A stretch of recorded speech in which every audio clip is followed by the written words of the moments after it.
my grandma told me. Yeah, superstitious devices. Lies my grandma told me. What? Urban mythological rules and bubble mice. Yeah. Bonjour et bienvenue du côté de Rachis, une émission présentée par Géraldine Roux et les invités de l'Institut universitaire européen Rachis. Mes meilleurs vœux à toutes les auditrices et tous les auditeurs et à l'équipe de Thème Radio pour cette année 2023. Et pour cette émission du mois de janvier, j'ai le grand plaisir de recevoir Karine Ulci, professeure de langue et de littérature du Moyen-Âge à l'université de Reims-Champagne-Ardenne.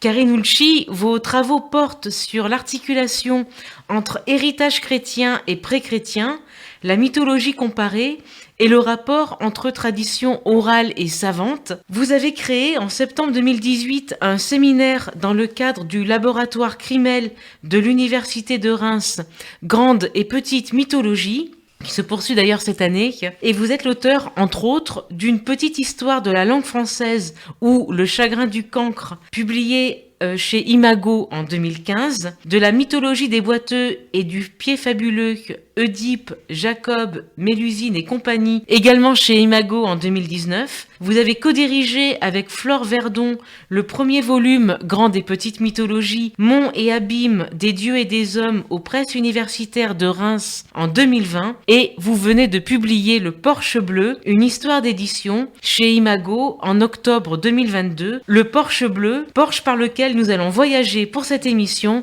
et découvrir le monde de l'édition. Karine Ulci, bonjour. Bonjour Géraldine, et merci de m'avoir invitée et de me donner l'occasion de parler de cette aventure extraordinaire. C'est une lecture également extraordinaire. Le Porche Bleu, c'est vraiment en fait un voyage que l'on fait. On voyage à travers la conception et la vie d'un livre, à travers ses différentes facettes, la manière dont il est conçu jusqu'à sa diffusion. Et puis alors non seulement on suit la naissance et la vie d'un livre, mais le Porche Bleu, avec une écriture très fluide et je dirais même poétique, vous nous emmenez donc dans le monde des maisons d'édition indépendantes et vous nous faites partager la vie et le quotidien d'un couple d'éditeurs depuis leurs études à Nanterre en 68 à la fondation de leur maison d'édition Imago, dont vous êtes auteur, avec ce roman qui est autant une biographie qu'une déclaration d'amour au livre. Et alors, peut-être première question, comment avez-vous connu les deux fondateurs des éditions Imago ?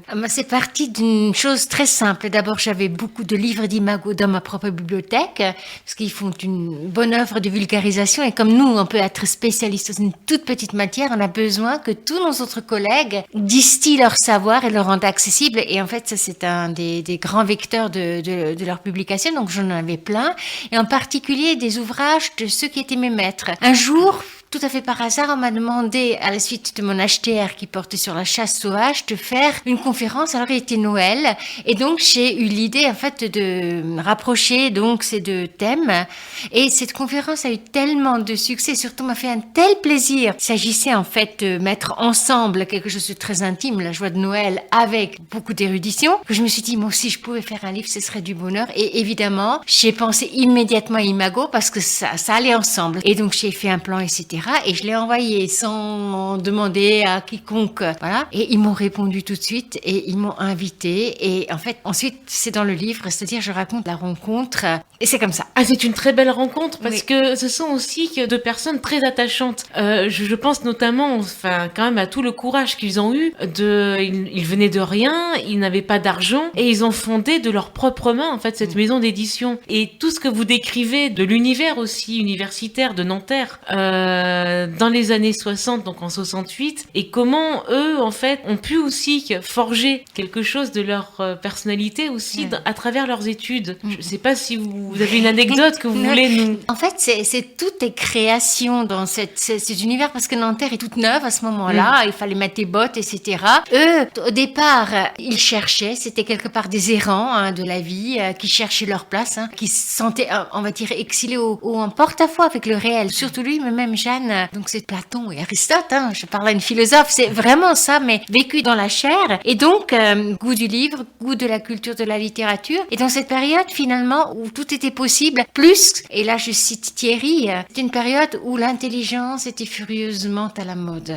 Il dit ça dans un de ses écrits, et ça résume tout. Hein, et je le dis à un moment donné, dans les années 70, 80 encore, les sciences humaines se portaient très très bien, on faisait des tirages extraordinaires, alors qu'aujourd'hui, bon, c'est autre chose. Bon, après, on n'est pas négatif, hein, faut rester optimiste. Peut-être il y a autre chose. Mais c'est vrai, c'était une période d'effervescence où on avait l'impression que le monde était jeune et que chacun, bon, pouvait être trouvé avec un peu de poigne et trouver sa place. En tout cas, on osait. Et même s'il fallait beaucoup de courage et de persévérance, c'est ce que j'essaie de d'écrire, parce que c'est ça qui finalement transporte les montagnes. Hein, ça, c'est toujours vrai. Donc, ils ont donc fondé cette maison d'édition. Alors, une autre question, pourquoi Imago, en fait, parce que comment est-ce qu'on choisit le nom de sa maison? Parce qu'un nom, il y a toute une symbolique aussi derrière. Surtout pour des littéraires, on sait la portée du symbolique. Pourquoi Imago? Comment crée-t-on une maison d'édition, et y compris le nom du logo? Voilà. Alors, bon, là aussi, c'est une histoire finalement simple, dans le sens où un jour, ils avaient conçu cette idée, et tout d'un coup, les choses s'accélèrent, et il faut passer à l'acte. Et donc, pour créer une maison d'édition, lorsqu'à un moment donné, donc, les voyants sont passés au vert, c'est-à-dire qu'ils avaient un rendez-vous possible avec un diffuseur, etc. Mais qu'est-ce qu'il fallait? Il fallait un nom, il fallait un logo, il fallait une adresse. Donc, enfin, c'est des choses très élémentaires, mais ce n'est pas rien. Alors, pour le nom, bon, ils ont fait très vite. Bon, parfois, aujourd'hui, ils disent, bon, peut-être on aurait pu choisir un autre nom, il y avait des choses. Mais ils ont choisi avec, bon, l'environnement. À ce moment-là, ils s'intéressaient beaucoup à l'imaginaire, à Jung, etc. Il y avait un roman, là, qui traînait, qui était, en fait, un roman un peu de quelqu'un, quand même, qui a reçu le prix Nobel de la littérature. Springelet, il s'appelle. J'ai jamais entendu parler avant, hein. C'est bon. Et donc, ça s'appelait Imago, et donc ça sonne bien. Enfin, je trouve que c'est un nom qui est beau. Il y a beaucoup de voyelles. Ça fait référence à l'imaginaire, ça, etc. Bon, image. Bon, va pour Imago. Concernant le logo, là où c'est tout à fait, ça fait très vite comme quelqu'un qui crée quelque chose en y croyant, mais à 20 ans, on ne sait pas ce que ça veut dire. On n'a pas la perception du temps. Donc, il y avait un vase qui était là, avec deux personnages qui se couraient après, et donc un ami a pris un des personnages, l'a retourné, et donc du coup ce sont plus deux coureurs qui se suivent mais qui se regardent, ils ont l'air de danser, donc c'est bien les deux personnages, donc les éditeurs, mais quand on regarde de très près, et c'est magnifique, on voit un espace entre les deux corps, une espèce d'amphore en fait qui fait une matrice, hein, et c'est les auteurs, les futurs livres, mais c'est là-dedans qu'ils prennent place, c'est ce vide-là qu'ils remplissent, et voilà, donc c'est très très beau, ça s'est fait très vite, et puis bon, pour ensuite l'adresse, bon, ils trouvent une petite bicoque à la campagne qui normalement est fait que pour les vacances d'été d'ailleurs. Oui, mais en même temps c'est charmant c'est quand merveilleux, même. mais c'est une maison merveilleux. d'édition dans la bicoque à la campagne. Voilà, parce que bon, il fallait, d'abord ils n'avaient pas les moyens pour s'acheter quelque chose ou même louer quelque chose à Paris. Et en plus, il fallait vraiment ne pas être, distrait. Et il y avait donc un beau-frère très généreux qui leur a laissé l'adresse de son appartement parisien avec un nom prédestiné qui est la rue Beaurepaire. Et moi, j'essaie de le montrer, le hasard n'existait pas puisqu'en fait, le Moyen-Âge, le roi pêcheur et donc Beaurepaire fait partie du conte du Graal de Chrétien de Troyes, comme une espèce de fil rouge que le destin a tissé et puis paf, tout le temps on retombe dessus et paf, on retombe sur le Moyen-Âge des médiévistes qui font avancer un peu plus l'histoire alors qu'on n'a rien prévu, on a l'impression que c'est le hasard. Et ben moi je vous dis que le hasard n'existe pas. Voilà. Et d'ailleurs, vous parlez effectivement de ce. D'ailleurs, tout le roman est construit comme avec des champs qui s'entrecroisent, le champ littéraire et biographique de ces personnes, l'aspect aussi élaboration d'un livre, et puis aussi le choix en fait du lieu. Donc cette première adresse, il y en aura d'autres, et puis on en arrive au Porche Bleu. Je voudrais quand même lire un petit passage de votre roman. Donc à la page 71, reste la dernière page de ce chapitre à écrire, celle du Porche Bleu, celle où recevoir enfin chez soi. Local à vendre, 7 rue Suget à Paris, 6e, en plein quartier latin. Disait une annonce dans le particulier à particulier. C'était un jour de printemps.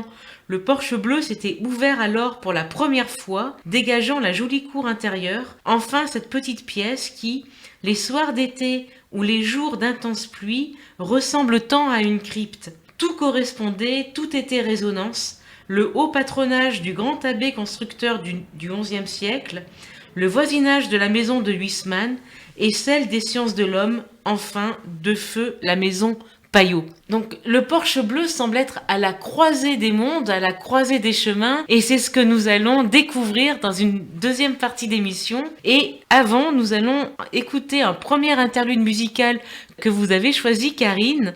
Et pour ce premier interlude, nous allons écouter La danse des ombres, extrait de l'opéra d'Orphée et Eurydice de Christoph Willibald Gluck.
Thème Radio, la plus locale des stations auboises.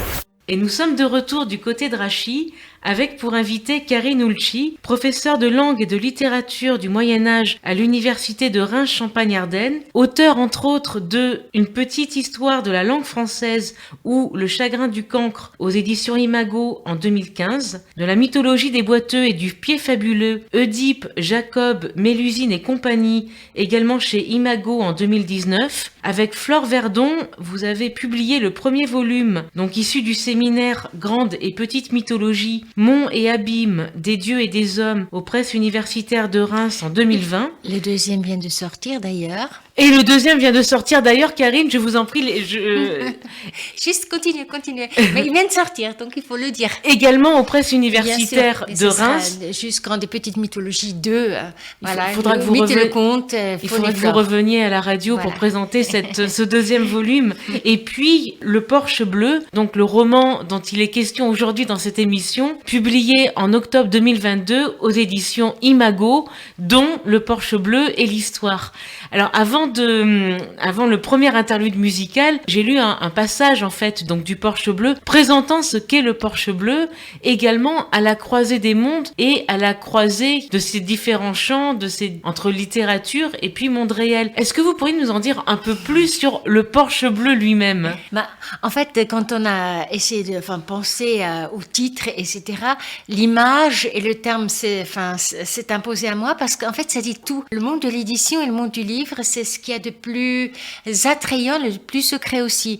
Et donc, il faut le pousser, ce porche, pour aller de l'autre côté. Donc, c'est ce que nos éditeurs ont fait en créant la maison d'édition. C'est ce que moi j'ai fait en allant toquer à la porte pour leur proposer mon manuscrit. C'est le monde de la connaissance, le monde des idées, si vous voulez. Donc, il y a un seuil à franchir pour aller dans une manière d'ailleurs. Alors, d'ailleurs, évidemment, c'est à la fois de l'abstrait des idées, mais c'est aussi quelque chose de très concret, puisque fabriquer un livre, ce n'est pas seulement fait d'air pur et d'idées, justement. Bien sûr. C'est de la matière. Hein. Et donc, en fait, ces deux aspects aussi que j'essaie de retracer dans ce que vous appelez très gentiment, très joliment un roman. Et ça l'est un peu, c'est aussi une histoire vraie. Oui, c'est ça. C'est-à-dire que dans le roman, il n'y a pas que du roman imaginaire. Non, il y a quelque chose, c'est romancé dans le sens où l'écriture m'a Ça fait fait très penser au plaisir. roman. Ah bah tant mieux. et puis c'est aussi toute l'histoire de la fabrication du livre, comme vous dites, qui ne passe pas uniquement par un éditeur ou par un libraire, mais il y a évidemment toute une série et que vous retracez très très bien depuis la conception. L'auteur dépose un manuscrit chez un éditeur et puis ensuite, une fois que l'éditeur a accepté le livre, il y a toute l'élaboration avec l'éditeur et puis ensuite l'imprimeur, le distributeur, jusqu'au libraire et puis ailleurs encore. J'ai été marquée vraiment par les belles pages que vous avez écrites sur l'imprimerie La Ballerie dans le Morvan. Alors peut-être parce que aussi j'aime beaucoup le Morvan. J'associais des paysages connus en fait du Morvan. Mais c'est très intéressant parce que là aussi cette imprimerie est une imprimerie qui n'est pas on n'est pas dans la surconsommation. C'est vraiment artisanal, familial. Et j'aimerais également lire un petit passage. Donc c'est à la page 94. Voilà ce que vous dites de cette imprimerie. Quelque part, à l'orée du Morvan, dans le voisinage de caves médiévales et du temps des copistes, non loin d'Avalon aux consonances arthuriennes, se trouve l'imprimerie La Ballerie qui a donné corps à beaucoup d'ouvrages d'Imago. Un responsable commercial, E.P., nous ouvre chaleureusement les portes. Nous tombons immédiatement sur une ancienne presse, mémoire de l'épopée Gutenberg, dont un nouveau chapitre est en train de s'écrire ici même. Est-ce que vous pourriez peut-être décrire un peu à nos auditeurs quel est cet univers d'une imprimerie qu'on ne visite au fond jamais ? Alors, je vais pas rentrer dans les détails techniques et que j'ai eu beaucoup de mal à assimiler d'ailleurs. C'est très difficile d'ailleurs d'écrire des choses concrètes et sans être ennuyeux. Il faut déjà les comprendre. Donc, en fait, c'était absolument extraordinaire parce que justement, on entrait, donc il y avait du bruit, il y avait des odeurs, et il y avait beaucoup de chaleur aussi, avec ces presses énormes. Et en fait, il y avait plusieurs générations de procédés de fabrication qui coexistent dans cette imprimerie. Et donc, Éric Piton nous a fait passer d'une salle à l'autre, nous a expliqué tout le processus. Bon, j'ai aussi très frappé par le personnel. C'est une coop, c'est-à-dire tout le monde porte une partie des actions sur son dos. Donc c'est vraiment une entreprise humaine. Bon, il y a, évidemment, elle a été créée il y a plus de 100 ans. Elle a traversé beaucoup d'aventures. Et aujourd'hui, donc, on voit que il y a plusieurs manières d'imprimer et en particulier une adaptation à la demande du marché pour éviter quelque chose qui est le cauchemar de l'éditeur, c'est-à-dire les invendus. Les invendus et donc les stocks. Il y a un chapitre aussi très drôle sur Madame Fisk qui comprend pas que, en fait, le stock ne soit pas un bien. Alors que c'est vrai qu'au début de l'édition, les grands pionniers comme Gallimard ou etc. disaient que le stock, en fait, c'est ça leur richesse. Et que il s'agit pas de vendre maintenant, mais c'est-à-dire que c'est une espèce d'héritage qu'on va léguer. Et aujourd'hui, c'est le contraire puisque le stock coûte de l'argent. Et donc, parfois, c'est monstrueux, mais il est plus rentable, entre guillemets, de pilonner et de retirer que de conserver. Ce qui est aberrant, mais voilà.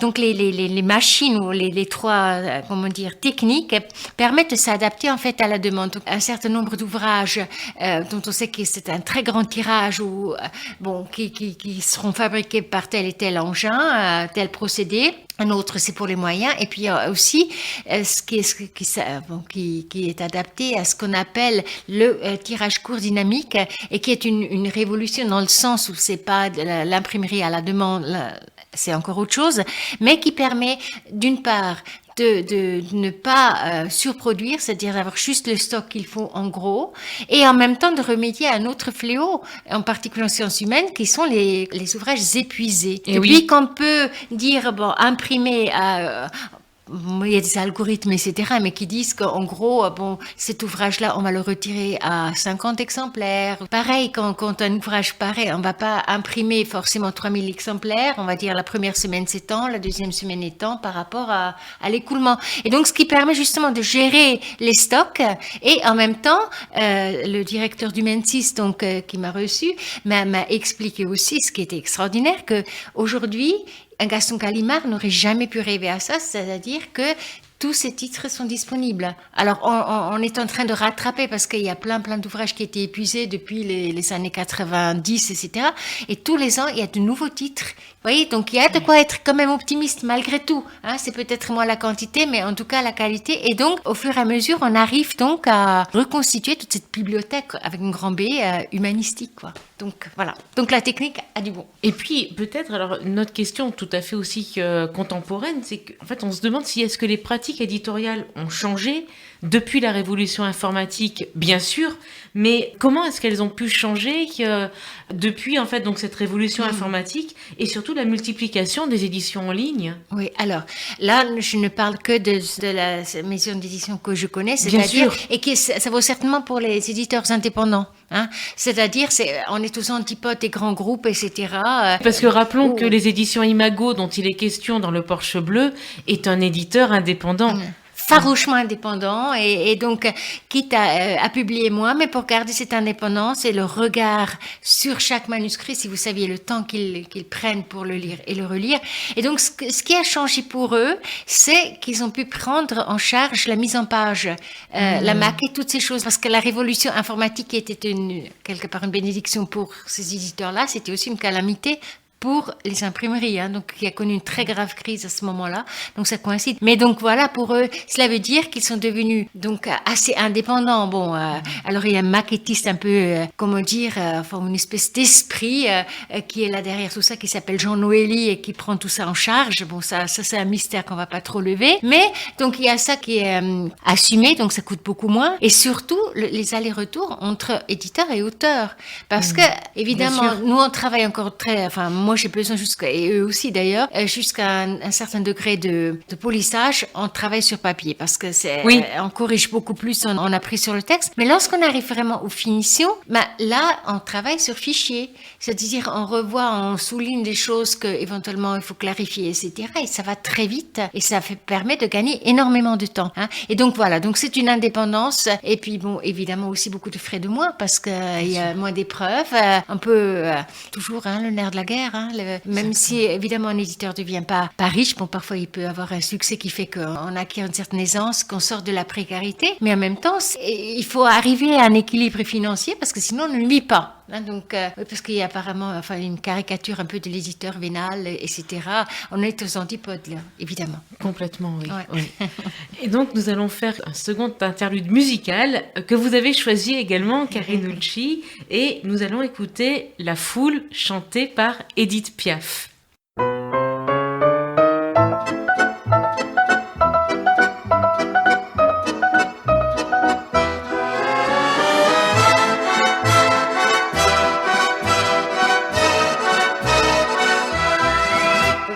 La ville en fête et en délire, suffocant sous le soleil et sous la joie.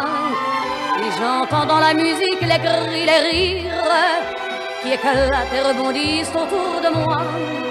Et perdu parmi ces gens qui me bousculent, étourdi, désemparé, je reste là. Quand soudain je me retourne, il se recule et la foule vient me jeter entre ses bras. Emportés par la foule qui nous traîne, nous entraîne, écrasés l'un contre l'autre, nous ne formons qu'un seul corps. Et le flot sans effort nous pousse enchaîner l'un et l'autre, et nous laisse tous deux épanouis, enivrés et heureux. Entraînés par la foule qui s'élance et qui danse une folle farandole, nos deux mains restent soudées. Et parfois soulevés, nos deux corps enlacés s'envolent et retombent tous deux épanouis, enivrés et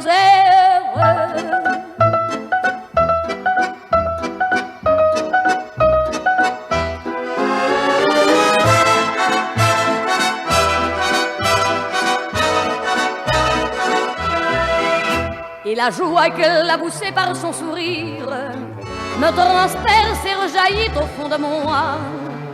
Mais soudain, je pousse un cri parmi les rires quand la foule vient l'arracher d'entre mes bras.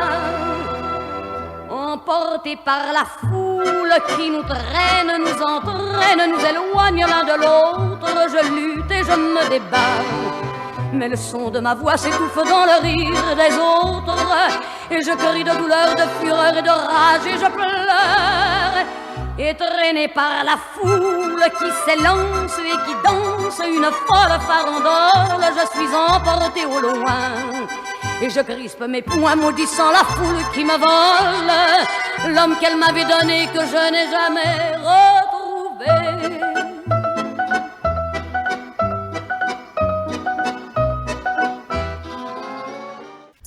Thème Radio, la plus locale des stations auboises. Et nous sommes de retour du côté de Rachy avec pour invité Karine Ulci, professeure de langue et de littérature du Moyen-Âge à l'université de Reims Champagne-Ardenne, auteur entre autres d'une petite histoire de la langue française ou Le chagrin du cancre, publié aux éditions Imago en 2015, de la mythologie des boiteux et du pied fabuleux Oedipe, Jacob, Mélusine et compagnie, également chez Imago en 2019. Avec Flore Verdon, vous avez publié le premier volume Grande et petite mythologie, donc issu du séminaire. Donc Grande et petite mythologie, monts et abîmes des dieux et des hommes aux presses universitaires de Reims en 2020. Le deuxième volume vient de paraître également aux éditions de l'université de Reims et vous pouvez vous les procurer de manière assez facile directement aux presses universitaires de Reims. Et vous venez de publier Le Porche Bleu, une histoire d'édition, également chez Imago, dont c'est l'histoire, en octobre 2022. Le Porche Bleu, porche par lequel nous découvrons le monde de l'édition. Alors, pour continuer en fait ce parcours, aussi le parcours de la création d'un livre, j'aimerais vous poser une question plus directement liée à Imago,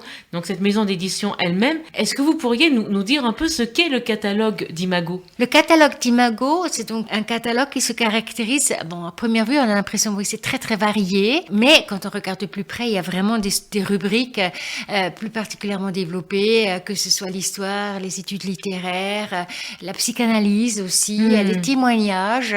Il y a une rubrique très intéressante sur tradition juive. Voilà. Donc, bon, et d'autres, j'en oublie. Mais en fait, ce qui les intéresse, c'est vraiment les sciences humaines, mais conçues dans une pluridisciplinarité féconde. C'est-à-dire que même si chaque auteur, évidemment, a sa spécialisation, rien que le fait de mettre ces livres ensemble, ça provoque cette résonance.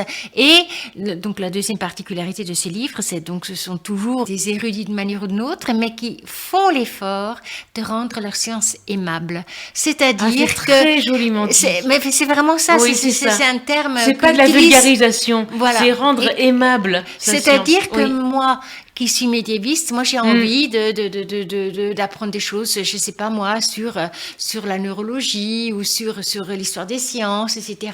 Donc j'ai besoin que mon collègue ou mes collègues de cette discipline prennent de la peine, parce que ce n'est pas facile, hein. C'est vraiment écrémé, et de rendre le discours sans le priver de sa précision, mais le rendre intelligible et agréable à lire, hein, parce que si c'est rébarbatif, c'est même pas la peine, hein, ça me tombe et je ne retiens pas, hein. Et aujourd'hui, on n'est plus à l'âge des encyclopédistes où on pouvait prétendre avoir une culture universelle, bien que l'idéal de l'honnête homme, bon, il faudrait une nouvelle étiquette pour cela, comment on appelle ça, c'est être cultivé, etc., mais qui a une spécialisation, mais justement qui est nourri par plein d'autres choses. Et c'est ça, Imago. Et enfin, ça c'est la personnalité des éditeurs, hein. Ils ont un goût particulier pour des sujets un peu insolites à première vue, hein. Par exemple, là, il y a un ouvrage qui va paraître, on a volé le prépuce, le saint prépuce. Bon, ça a l'air très très drôle, mais en fait, c'est vraiment une histoire très sérieuse sur les reliques, sur le culte des reliques. Par exemple, vous voyez.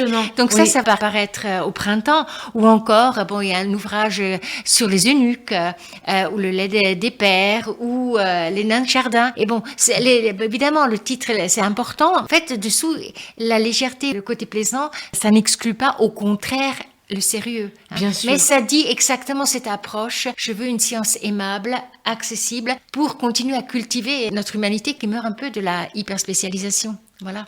Exactement. Alors, nous venons de voir en fait donc effectivement le catalogue général, puis surtout le fil conducteur, parce que chaque maison d'édition a aussi son fil conducteur de choix aussi des manuscrits, de choix des approches, mais il y a aussi un autre aspect, et pour terminer cette émission, j'aimerais aussi vous poser une question. D'ailleurs, comme il existe des secrets de famille, est-ce qu'il y aurait des secrets dans les tiroirs d'un éditeur?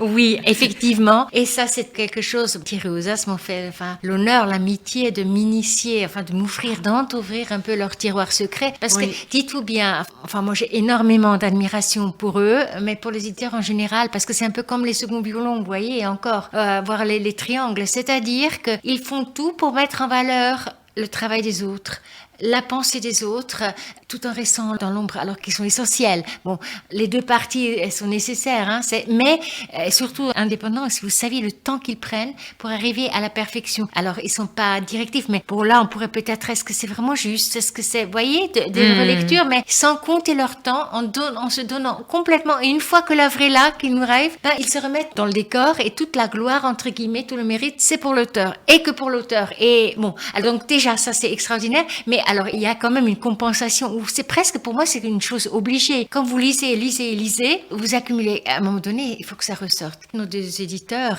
écrivent. Et c'est magnifique, comme beaucoup d'ailleurs d'éditeurs. Oui. Alors, pour beaucoup, c'est un tabou. Bon, après, on dit non, un éditeur ne doit pas écrire, etc. Mais c'est quelque part presque obligé. À un moment donné, il faut que ça sorte. C'est très intéressant parce que il y a quelques mois, on avait reçu sur Thème Radio, en fait, une éditrice d'une jeune maison d'édition qui s'appelle les éditions de Landriag. D'accord. Et cette éditrice, donc Frédérique Delinière, elle-même est éditrice, mais en même temps, elle écrit. Et c'est aussi une maison d'édition indépendante. Il y a des consonances comme cela, oui, faut pas être tabou. Il n'y a pas de tabou. Non, moi, je veux dire, pourquoi un éditeur n'aurait pas le droit d'écrire? Exactement. Non, mais c'est une idée reçue à un moment donné, c'est-à-dire, ou vous commercialisez en gros, ou alors vous écrivez, mais les deux sont incompatibles, alors que c'est une hérésie. Évidemment, c'est le même métier, et c'est même presque obligé, et voilà. Donc, j'ai eu accès à ces manuscrits, donc des manuscrits plus romancés pour Jeanne Ozas, qui vient d'ailleurs de publier le premier qui a franchi. C'est drôle, il y a une coïncidence avec le Porsche. Je pense qu'on s'est un petit peu mutuellement encouragés dans ces entreprises. Et quel est le titre de ça s'appelle L'homme transparent aux éditions du Cherche-Midi. Et en fait, c'est pas l'histoire de René Bousquet, mais c'est l'histoire de son assassin. Et c'est une histoire de livre fondamentalement, parce que c'était un fou. Il n'était pas si fou que ça. C'était un écrivain, mourait de ne pas être édité, et donc en fait il voulait créer le buzz, donc il a essayé de faire plein de choses, et c'est magnifique, je veux dire, c'est presque une parabole, une éditrice dont le premier roman parle de ça, et c'est un très très joli roman. Bon, alors il y en a d'autres, alors que Thierry, lui, c'est plus un philosophe, et en particulier il a écrit pour moi c'est vraiment c'est presque la partie inverse du Porsche bleu, donc la carotte aux cheveux blancs, où il raconte son expérience d'éditeur. Donc en fait c'est le contre-champ du Porsche bleu. Moi c'est un peu de l'extérieur. Enfin, c'est magnifique, c'est des textes magnifiques. Voilà. Bon, on verra parce que le comble de l'éditeur justement, est-ce que c'est s'auto-éditer dont ils n'ont pas l'air vraiment de vouloir, mais pourquoi pas. Mais c'est surtout se soumettre en fait au verdict d'un confrère. Oui. Enfin et en même temps vous voyez l'image de ce serpent qui se mord la queue, qui est en même temps une image en fait de la fécondation. Donc tout ça c'est très beau, ça, c'est du plus haut sens. Et je dis à un moment donné au début de cet ouvrage, en fait c'est une métaphore majeure, parce qu'elle parle de tout ce qui nous importe, c'est-à-dire notre vie culturelle, notre vie intellectuelle, voire notre vie spirituelle, la production des livres, et voilà, tout à un moment donné ça se mord la queue, mais pour se féconder éternellement, et en fait nous sommes tous liés, je veux dire, de l'imprimeur au libraire, à l'auteur, à l'éditeur. Vous avez parlé tout à l'heure, je fais parfois des citations, quand il y a tellement une résonance avec la production littéraire universelle, avec aussi ma vie parfois, et tout ça résonne, et ça fait une symphonie, où vous parlez parfois de la musique des sphères, et pour moi c'est un peu ça, voilà. En tout cas, c'est un très très beau roman, je vous le recommande vraiment pour ce début d'année. Si vous voulez commencer l'année en ouvrant en fait des portes, eh bien je vous conseille de lire Le Porsche bleu, une histoire d'édition publiée aux éditions Imago en octobre 2022, et Merci vraiment beaucoup Karinulci d'avoir accepté notre invitation. Merci beaucoup à vous, c'était un bon moment. Très très beau moment comme toujours avec vous, mais avant de nous quitter, il faut bien se quitter à un moment. Avant de nous quitter pour aujourd'hui, quelques mots sur l'agenda des prochains événements de l'Institut Rachi. Tout d'abord, le jeudi 12 janvier 2023 à 19h30, nous aurons la grande chance de recevoir la compagnie Théâtram qui viendra nous faire découvrir des extraits de réflexions sur la question juive de Sartre, un cabaret, d'ailleurs dont les représentations auront lieu au Théâtre de la Madeleine la semaine suivante. Donc en primeur à l'Institut Rachi, Daniel Israël et Pierre Humbert viendront nous présenter des extraits de réflexions sur la question juive, un cabaret, donc par la compagnie Théâtram, suivi d'une discussion avec Paul Gradvol et Gérard Rabinovitch. Donc c'est le 12 janvier à 19h30. Le vendredi 27 janvier à 19h, nous entendrons une lecture d'extraits du grand poème Le chant du peuple juif assassiné de Yitzhak Katznelson par Yvan Moran à la médiathèque Jacques Chirac de Troyes, et cette lecture se fera dans le cadre de la journée internationale dédiée à la mémoire des génocides et de la prévention des crimes contre l'humanité. Et le mardi 7 février à 19h30, nous entendrons Aurélie Barjonnet sur son essai L'ère des non-témoins, la littérature des petits-enfants de la Shoah à la médiathèque Jacques Chirac, donc le mardi 7 février à 19h30. Vous pourrez retrouver toutes ces informations sur le site web de l'Institut Rachi, www.institut-rachi-3.fr, sur sa page Facebook Institut Rachi 3 ou par téléphone au 03 10 95 30 07. Merci Eric à la technique. Merci encore infiniment Karinulci pour cet entretien. Merci à vous et bonne année à tout le monde. C'est la fin de l'émission pour aujourd'hui. À bientôt. Portez-vous bien. Lies my grandma told me. Yeah, superstitious devices. Lies my grandma told me. What? Urban mythological rules. Bubble mice, yeah. Thème Radio, la plus locale des stations auboises.